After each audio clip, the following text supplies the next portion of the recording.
welcome back to my YouTube channel. So this is a continuation of the session which we were discussing, that is abdomen and its organ in a nutshell.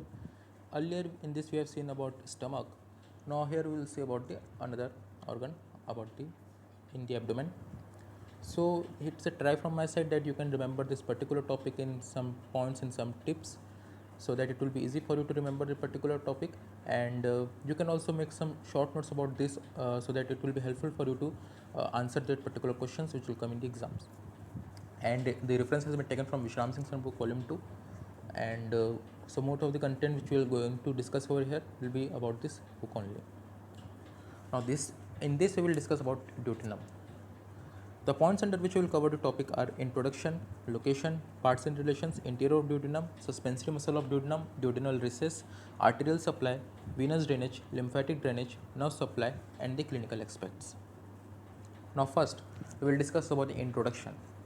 If we introduce duodenum, so we can see that duodenum is the first, shortest, widest and the most fixed part of the small intestine. That is, from here the small intestine begins. And in the stomach we have seen that there is presence of pylorus, there is presence of pyloric sphincter which secretes the secretion to duodenum. So similarly, the duodenum extends from pylorus to the duodenojejunal flexure, where it continues with the jejunum. Now the term duodenum is taken from Greek word. As you have seen that most of the terms are taken from Greek or the Latin words. So similarly, this is taken from Greek word, that is dodecadactylos, meaning 12 fingers.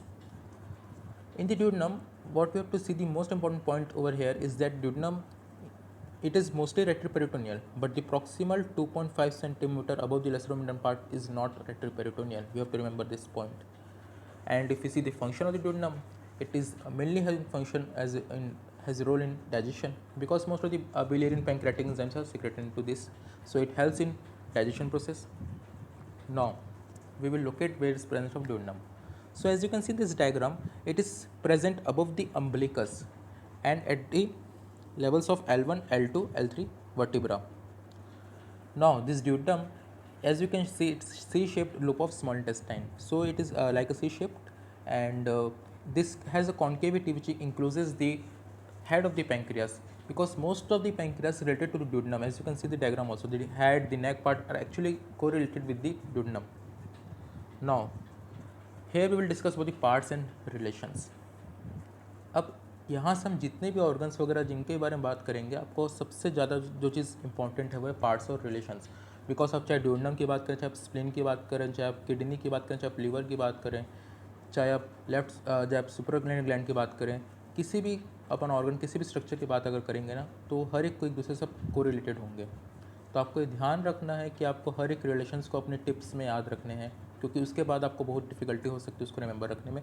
तो आप इसके बाद कोशिश करें कि आप उसको एक शॉर्ट फॉर्म में लिखें, और मैं भी कोशिश करता हूँ कि अगर मैं इसका कोई शॉर्ट नोट्स बनाऊँ तो मैं उसको तुरंत अपलोड कर दूँगा. Now in this parts and relation of the duodenum, you will see that there are mainly 4 parts, and you can see the vertebral levels are mentioned, L1, L2 and L3. The first part is also known as superior part, and it is about roughly about 2 inches long or 5 centimeter long, because the whole duodenum is about 25 centimeter long. You have to remember that.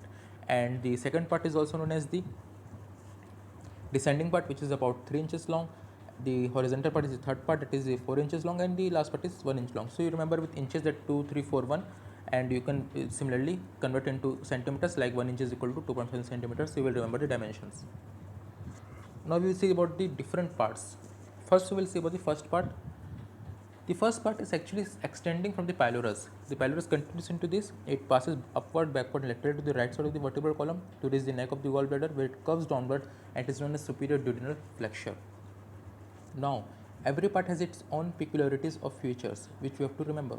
Similarly, so we will discuss here. The first part features are, it develops from foregut. In the intrauterine life, it is developing from foregut. Secondly, it is partly retroperitoneal. Third, it has a duodenal cap. The first part we have discussed, that is why it is retroperitoneal partly, and first it develops from foregut. Duodenal cap means over here that there is absence of circular mucosal folds, so it acts like a cap over there. And then another part we have to discuss is site of duodenal ulcer. As you have mentioned, the chyme enters from the pylorus in the duodenum, and the all secretions also enter into this. Obviously, but it is prone to duodenal ulcer. जितने secretions आएंगे, अगर उसमें ज़्यादा secretion, ज़्यादा irritation होगा तो irritation ज़्यादा होगा, तो ulceration वहाँ पर होने के ज़्यादा chances है. And lastly, it is supplied by branches of celiac trunk, and you have to remember this point that it is the part where it is supplied by all the end arteries only. So this is a point which you have to remember. Now, the main point about this is the relations. So we will see how it is related with the different structures over here, and we can see here that anteriorly it is related to the quadrate lobe of liver and gallbladder, as you can see in the diagram. Posteriorly with the portal vein, gastroduodenal artery and common bile duct, that's pneumonic CBD. Superiorly it's with epiploic foramen separated from it by the portal vein bile duct. Inferiorly with the head and neck of pancreas. Okay, so you can see in the diagram, and you can remember this point. You have to very much, it is important for you to remember this all points, because as on we will move forward there might be some confusions, so you have to remember this point very clearly. Now the second part is actually starting from the superior duodenal flexure downward in front of the middle part up to the lower border of L3 vertebra. Now some features about this also, that it's the part which is developed partly from foregut and partly from midgut. It's upper part from foregut and lower part from the midgut during the intrauterine life, and it has been receiving the bile duct and the accessory pancreatic ducts also, and is the only part of the intestine which is supplied by double folds or double rows of vasa recta. You have to remember this, and vasa recta is also known as the peculiarity of the small intestine also. Now the relations, it is related anteriorly with the gallbladder in the right lobe of the liver, transverse colon, transverse mesocolon and coils of small intestine, as you can see in the diagram that भाई कि duodenum है, duodenum के सामने की तरफ अगर अपन देखते हैं, क्योंकि duodenum अपने इस तरफ दिखेंगे तो अपन को liver दिखेगा, अपन को gallbladder और बाकी सब structures दिखेंगे. Posteriorly देखते हैं तो इससे अपने को right kidney मिलती है, right renal vessel मिलते हैं, right edge of inferior vena cava is also present there, and right psoas major muscle is also present as you see in the diagram. Medially there is head of pancreas. You can see the diagram that from the backward there is presence of the pancreas also you can see, and laterally we will see that from below upward, from that is from below if you go to upward, there will be presence of ascending colon, that is right colic flexion, and right lobe of liver is present over there. Now moving on to the third part. The third part runs horizontally to the left of the lower part of the L3 vertebra in front of inferior vena cava and takes a smooth curve upward to become the continuous with the ascending part. So this is the course. Relations, that is the most important about it. And relation, if you see that it is related anteriorly with the root of mesentery, the superior mesenteric vessels and coils of jejunum, posteriorly with the right psoas major muscle, the right ureter, inferior vena cava, abdominal aorta and right gonadal vessels, and superiorly again you have to remember there is presence of pancreas, that is the head of pancreas with unseen process. Unseen process is a process present in the pancreas, okay, and inferiorly there is presence of coils of jejunum. So as you can say that most of the part is related to pancreas, so remember this is very much important. If you didn't get anything about the relations, at least you should remember that भाई it is present medial की medial present है कि anteriorly present है कि superior present, तो pancreas एक बहुत ही important structure हमको इसके रिलेशन में याद रखना होता है. फोर्थ पार्ट अगर अपन देखते हैं तो फोर्थ पार्ट अपना जो है वो अपवर्ड रन करेगा, मतलब अपन ने देखा था थर्ड पार्ट क्या है, लोअर वर्टिब्रा L3 के जो है उसके लोअर बॉर्डर से जाते हुए असेंडिंगली अपवर्ड करती है, तो ये सेम उसी का असेंडिंग वाला पार्ट है. And it continues with the jejunum as the duodenojejunal flexure, as you have mentioned the extension from pylorus to duodenojejunal flexure. Now the relations if we see, so the relations of this particular part if you will see over here, so that is anteriorly present transverse colon, transverse mesocolon, posteriorly there is presence of left psoas major muscle, left sympathetic chain, left gonadal vessels and inferior mesenteric vein, as you can see the diagram. Superiorly there is presence of body of pancreas, on the left there is left kidney, left ureter, on the right there is presence of upper part of root of mesentery. So with this we have come to the end of the parts and relation, that is the most important point of this discussion. So please remember this all the point and try to remember in some tips and make some short notes which will helpful for you to remember. Now we will see the anterior duodenum, that anteriorly what are the structures are present. So in the small intestine there is some mucous membrane of the duodenum present known as circular folds, that is known as walls of Kerkeling, which develop begin from the second part and they become largely and closely set at the level of the major duodenal papilla. So there are main 3 points we have to discuss here, that is the major duodenal papilla, actually there are 4: major duodenal papilla, minor duodenal papilla, arch of plica semilunaris and plica longitudinalis. In the major duodenal papilla, one thing you have to remember that here it's the opens the common hepatopancreatic duct. You have to remember what are the structure are present over, at least that part you have to remember. In the minor duodenal papilla you will see there is presence of accessory pancreatic duct which open into summits. The arch of plica semilunaris, it's an arch which is above present the major duodenal papilla like a hook.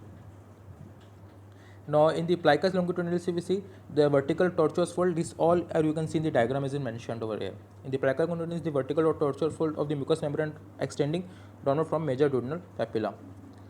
Now it is very important to recognize the major duodenal papilla because it is often catheterized under direct vision using a duodenal endoscope, and a radiopaque material is filled in the bile and the pancreatic duct. So it is important to remember clinically also about this part. Now another part we will see the suspensory muscle duodenum means something which is present in duodenum to support it. At something there is a presence of fibromuscular band which suspends the duodenal jejunal flexion from the right crus of the diaphragm. Its upper end is attached to the right crus of the diaphragm and the lower is attached to the posterior surface of duodenojejunal flexure. There are presence of mainly three muscles which you have to see. The striated present in the upper part, elastic fibers in the middle part, and non-striated in the lower part.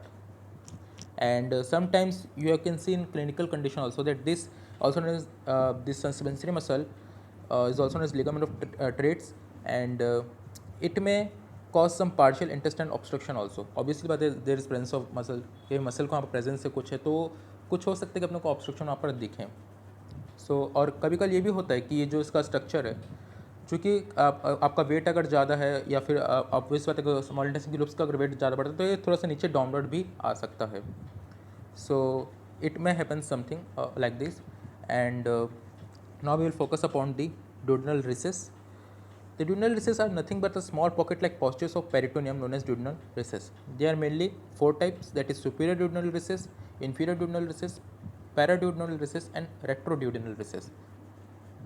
The superior duodenal recess is present in the upper end of the fourth part of the duodenum. The inferior is present below the superior recess and it is inferior to duodenal peritoneal fold. Paraduodenal recess is the lowest and is when present, and the paraduodenal fold contains inferior mesenteric vein in the free border edge. This all structure you can see in the diagram as it mentioned. And the retroduodenal recess is the largest of the duodenal recess and it is rarely present. If we see about the incidence, means कि इनमें से जो सबसे ज़्यादा अगर किसी के अपन देखते अकरेंस किस में है तो सबसे ज़्यादा अपने को अकरेंस दिखती जो है वो inferior duodenal recess की. It is about nearly 75% is there. Okay, and now we will move on the vascular system, that is the arterial supply, venous drainage, so on. So first we will see about the arterial supply.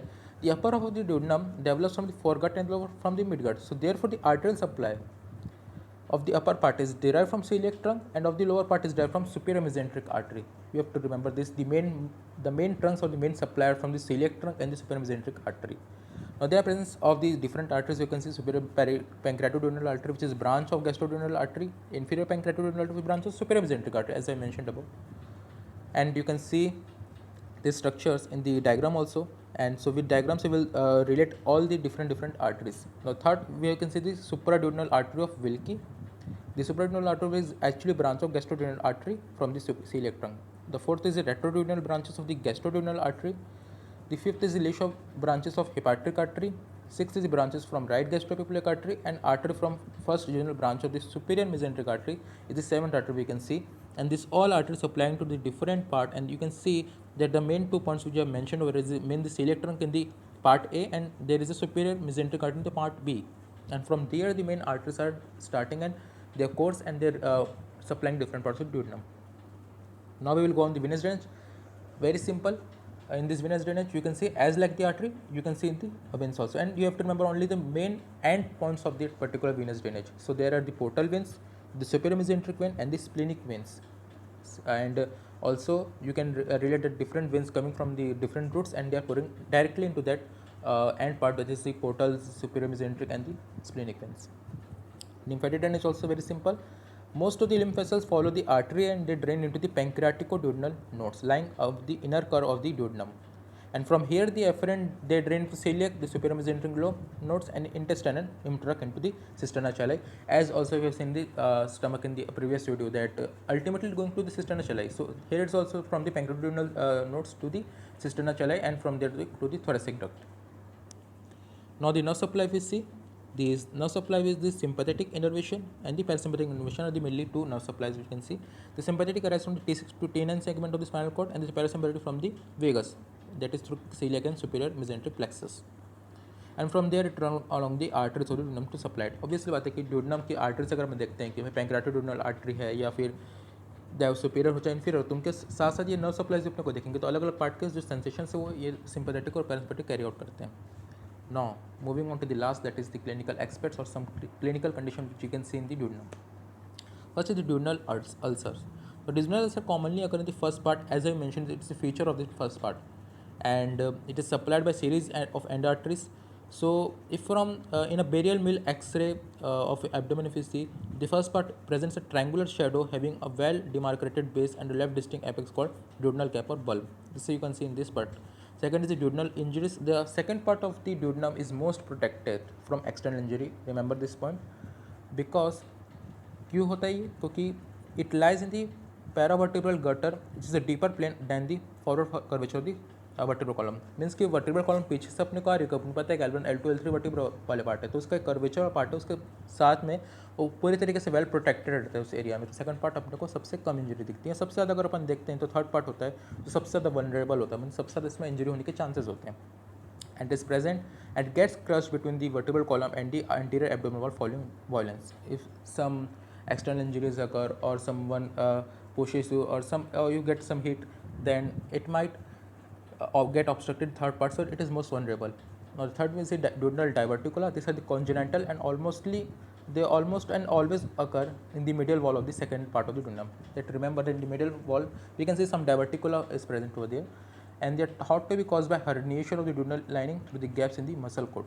And lastly, if you see, there is a referred fin, means कि अगर हमको duodenum में कुछ हो रहा है तो हम उसको बहुत ही पोरली लोकलाइज होता है, मतलब अपने को पूरे अच्छे तरीके से उसको अपन लोकेट नहीं कर सकते. So the pain arising from the duodenum is purely localize and it is referred to central epigastrium. Means it is been referred from this duodenum to epigastrium. As we have seen the duodenum is present above the umbilicus, so it is referring to above to the central epigastrium. So guys, with this we have come an end to this particular topic. I hope that you like this session and it would have helpful for you to remember this one. So please show your love and do like, share and comment, and please give some valuable suggestion are always welcome. So it's will be my try from, as I will get some more time, I will do more videos. So on with this behalf, thanking you for watching this. Thank you.